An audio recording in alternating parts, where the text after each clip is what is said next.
Hey, Brownsbridge, welcome back to another episode of Preparing for Christmas. My name is Tim Cooper, and I'm one of the pastors here on staff. And I'm so glad that you are with me for this final day of week 3 of Advent as we prepare our hearts and our souls and our minds for Christmas, trying to connect with God each day in a special way to make this Christmas maybe a little more rich than the ones we've experienced in the past. And I don't know about you, but my car and my home right now are just flooded with Christmas music. I feel like from the time we wake up till the time we go to bed, there is Christmas music on somewhere in the house. And if you want to get a rise out of people, just ask them, hey, should Christmas music be outlawed before Thanksgiving or not? And I've found that nobody's neutral on this topic. You either are strongly for this or strongly against this. But I like to ask that question, just watch people, see that vein pop up in their head, get a little rise out of them. But one of the things I've been thinking about is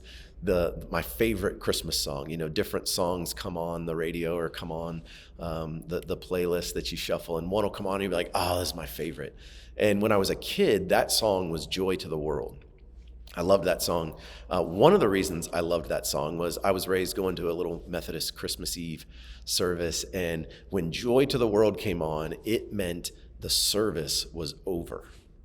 And so it was my favorite because I knew that meant I got to go home, try to get some sleep, and then wake up for Christmas morning. Probably not the best reason to have that be your favorite song, but I still like it, just not for that same reason.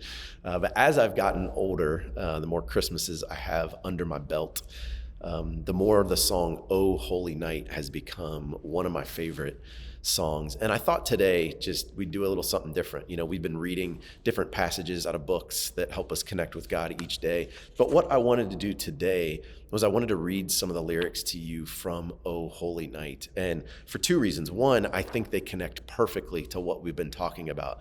But the second reason is, as a church, we're actually going to be singing this song this Sunday together as a church. And I thought it'd be great if we focused on it for the next few days. So here's the lyrics, which I'm sure you're familiar with. It says, "O holy night, the stars are brightly shining. It is the night of our dear Savior's birth. Long lay the world in sin, in error pining, till he appeared and the soul felt its worth." That is my favorite line. Till he appeared. What the writer is saying, when Jesus appears, our souls feel their worth. How much is your soul worth?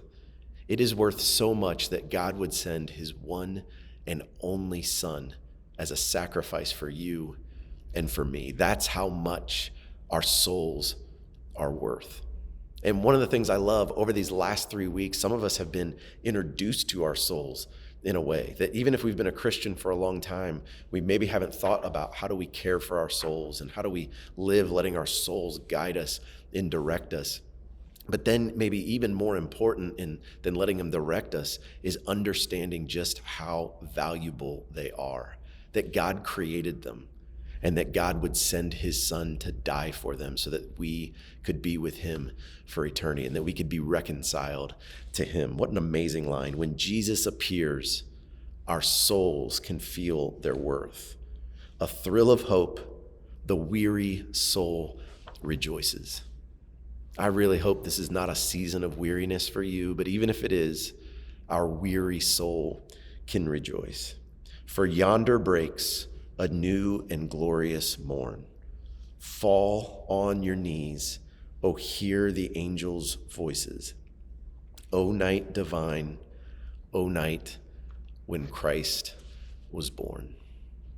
I love that song. I love that we're going to get to sing it together this Sunday as a church. And my thought is maybe today and maybe tomorrow we could play that song a few more times and prepare to meet God in it when we gather together this Sunday as a church. And maybe we'll be watching online, or maybe you can gather here in the building. And together, our souls could feel their worth because we acknowledge the gift that God has sent, that Jesus appears and our souls feel their worth. Well, I'm so thankful that you joined me again for this week of Advent.